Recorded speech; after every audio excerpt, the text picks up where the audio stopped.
Hello everybody, I am Skigreen and welcome to Planet Zoo. Planet Zoo is very similar to Planet Coaster in the sense that you're building a park, and ignore that vendor right there. It's a kind of a long story. I can explain it later when we have time, but I just want to explain what's happening first. Um, uh, Planet Zoo is a zoo game where you build a zoo rather than Planet Coaster where you build roller coasters. And yeah, so we're just using in-game blueprints for the beginning because I don't have a style with the pieces that we have. It's very similar to Planet Coaster.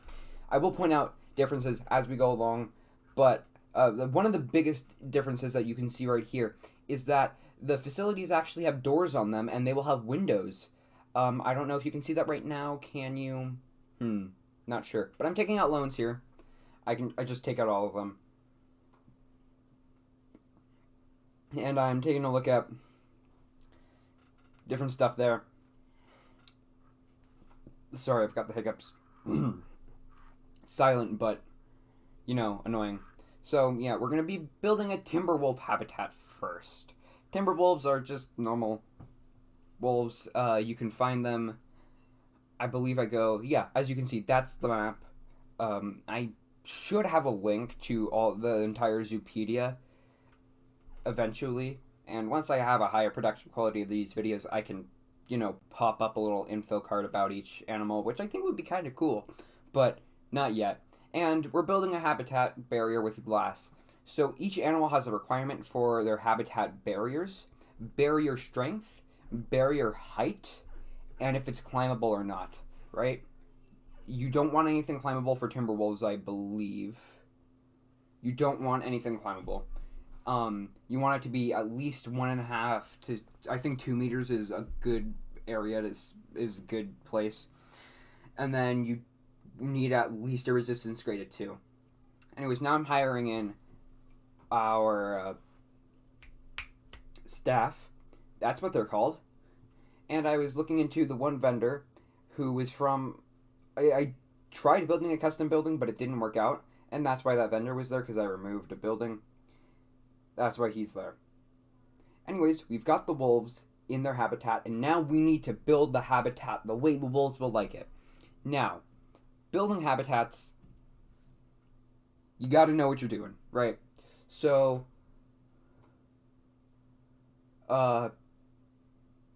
first you go and take a look at how much space it needs. If you don't have enough space, you make it a larger space. If you need some specific amounts of water and stuff, yeah. Then you got to go into painting. As you can see, terrain distribution, it shows grass short and grass long. Those white areas are where it's acceptable, right? You can have one of them be bad, right? In this case, we're going to have too much short grass in the end. But you don't want too many of them to be in the red. And as you can see, where it says terrain, it's in the orange at 36%. That's not the best. Hard shelter is a hard shelter. That should be pretty self-explanatory. I hope it is. And yeah, so where it says space, there's just the general amount of area that you have, right? Then there's climbing area, which is not needed for wolves. They don't need climbing area, but some animals do. Then there is water area. Wolves don't need water. They don't need water in their habit. They need water to drink, obviously, but not like a pond or something. And then there's deep water, which is for like hippos and stuff, right? They need a lot of deep water because they're hippos. Anyways, so now we're getting the proper plant life, and we're going to have a giant redwood tree and a bunch of other trees. As you can see, ideal plant range, North America, Europe, and Asia. Biomes, that's taiga, temperate, and then tundra in that order. That's what those icons mean. And that means we are going to be using plant life, which is native to where you can find the timberwolves in real life. Now, there are more things that you can do with the animals that we're not going to be doing this episode. I want to have a goal of having an animal per episode, right? In a habitat per episode. There are exhibits. We're going to be doing that soon, but not yet. We're placing down food and water right now. Those should be near the gate to have whatchamacallit, to have the guests see it. That right there was me changing sessions, and now we're back. I've fixed a few things, waited for research to be done for the wolves, added in a little shelter area for them.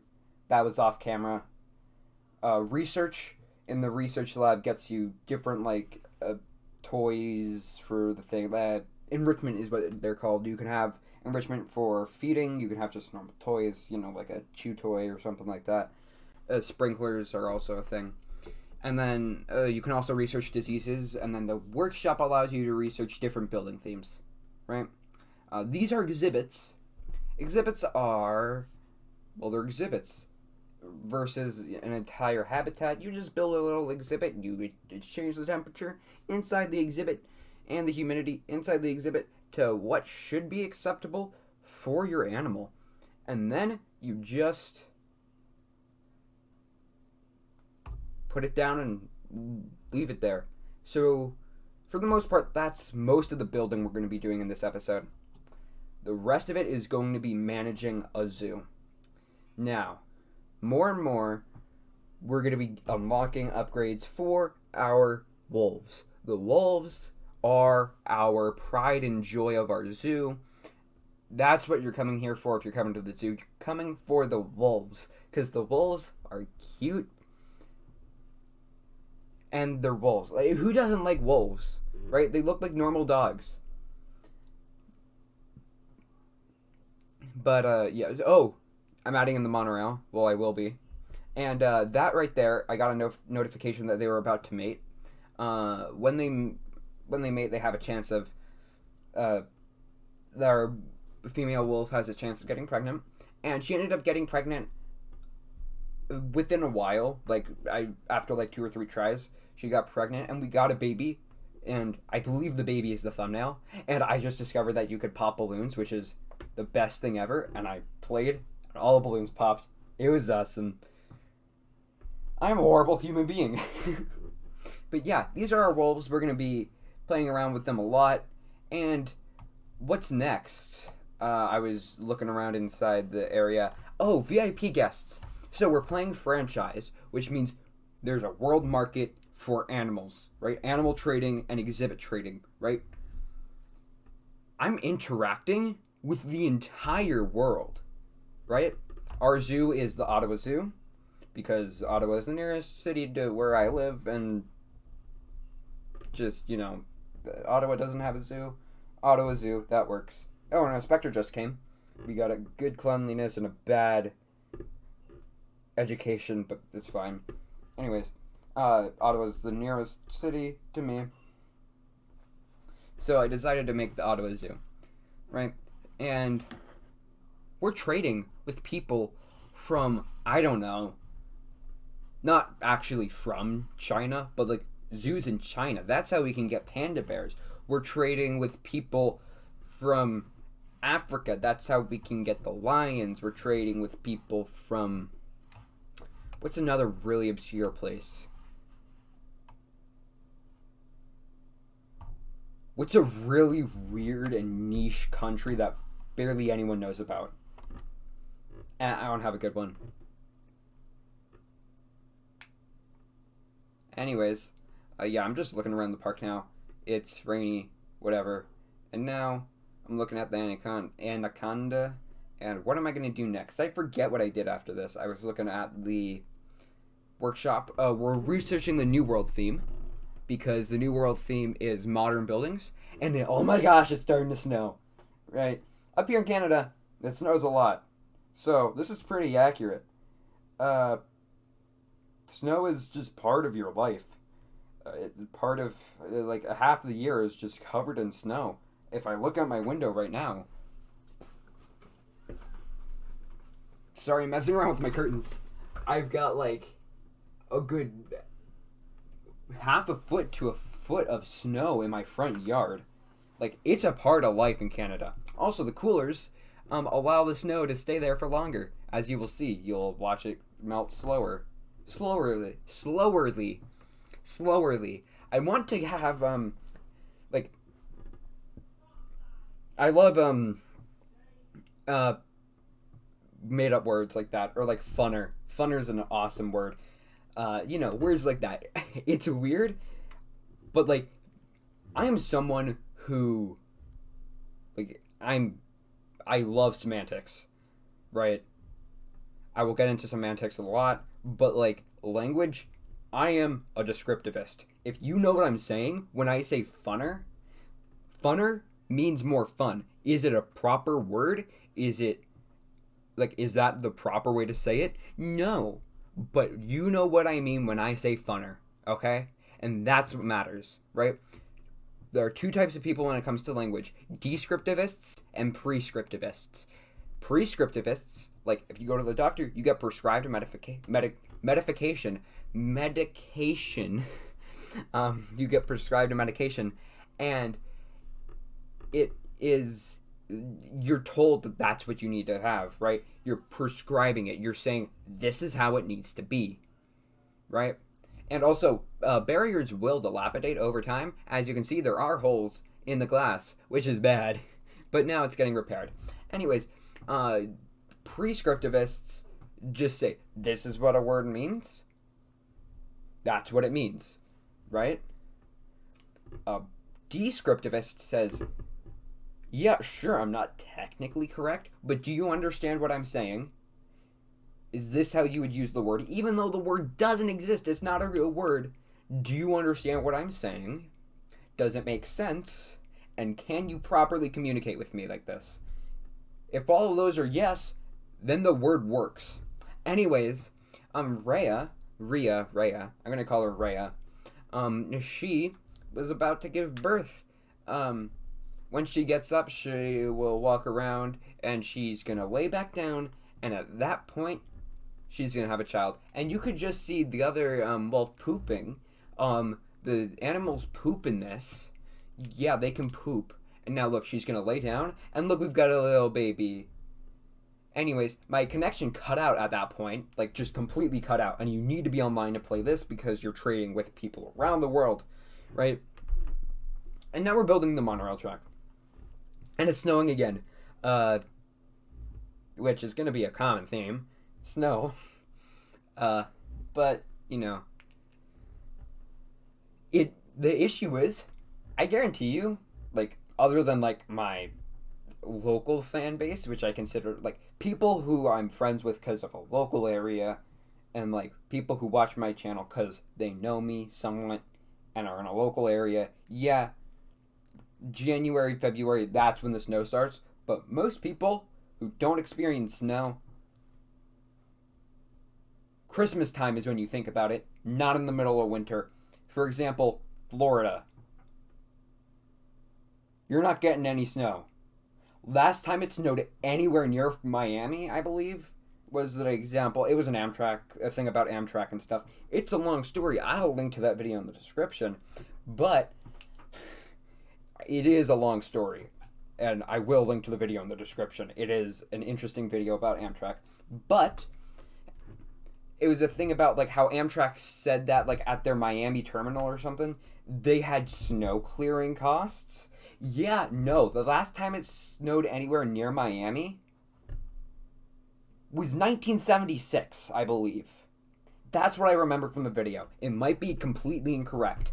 Don't quote me on that, but I believe it was 1976.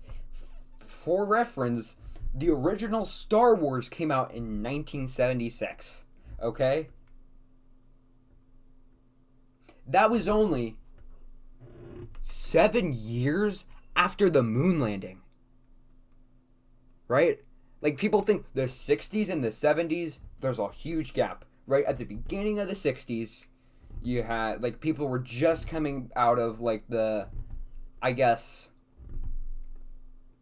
like, that, like, after World War II and stuff, like, America really became America, right? You just came out of, like, the, like, America, like, starting to, like, really boom. And, but the end of the 60s, 1969, that is when the Saturn V launched, right? And then you got the 70s, right? 7 years after the Saturn V launched, Star Wars was made, right? And Star Wars, even though it was made 40 years ago, sorry, 44 years, that movie's almost 50 years old. What? What? Anyways, it feels like a modern movie, right? Like, obviously, it's nowhere close. Like, say what you want about the sequel trilogy. The sequel trilogy, not about necessarily when, like, music and stuff is used, but the music and the visual effects in the sequel trilogy are some of the best things that have ever come out of Disney Star Wars. Those were impressive, okay? The usage of the music, where it was, and like that, the music was used inappropriately, but it's awesome music, and the VFX are beautiful, right? Watch the end of Rogue One, right? That space battle is awesome, and I can't wait for Rogue Squadron, which is gonna be an hour and a half to 2 hours to 2.5 hours to however long they want to make the movie. It's just gonna be Star Wars dogfighting, right? If any of you guys play Star Wars Squadrons, you will love Rogue Squadron because that's what it's gonna be. At least that's what it's supposed to be, according to that Disney investors call, whatever it was a while back. But like Rangers of the New Republic, the Ahsoka show, Book of Boba Fett, that's also gonna happen. What else was there? The Bad Batch. That's gonna be awesome. I can't remember, but they said a lot of stuff. Also, EA does not have exclusive rights over Star Wars games. Thank God, because it's EA, just EA's EA, so they won't have exclusive rights. Fallen Order, they're still working on the sequel with Respawn Entertainment, but everything else, all open and all free for other companies to work with Disney on it. So I just completely glossed over the monorail station, but that's it. And that's the monorail. It is one carriage, right? You may think, it's a little but that's what it is. And that is going to be the fast mode of transportation around the entire park, right? It's going to have a station in every main biome, and then we're going to have a train going around the interior, right? But until we have that, we're going to have the monorail. Now, next episode, we're going to be expanding out to our New World themed area, right? That's going to be the next, I'd say, 3 episodes. As the next episode is going to be working on the in-between area. Then it's going to be, and obviously I want to have a habitat in next episode. I don't know what it's going to be, but definitely something that you can find in North America, right? Because New World, North America. So, anyways, that's what to expect from next episode. But we still have 2 minutes and 20 seconds of this episode. This is a long video. This is one of my longest commentary videos like this, where it's not live gameplay. My longest video is easily one of my Kerbal Space Program videos, which lasted like 49 minutes. It was just me playing in real time. This, on the other hand, I've been trying to keep this engaging for the past 19 minutes, and I think I've been doing a good job. I've definitely been getting better, but I'm trying to keep this extremely engaging, not having any downtime, because downtime loses viewer retention, which is an important statistic. Speaking of statistics on YouTube, only like half of my watch time comes from subscribed viewers, right? And it's watch time, not viewers. People get that wrong. I hate it. It's just, no, it's your percentage of watch time that comes from subscribed viewers. It's not how many of your viewers are subscribed. It's percentage of watch time. Watch time is way more important, okay? What am I doing here?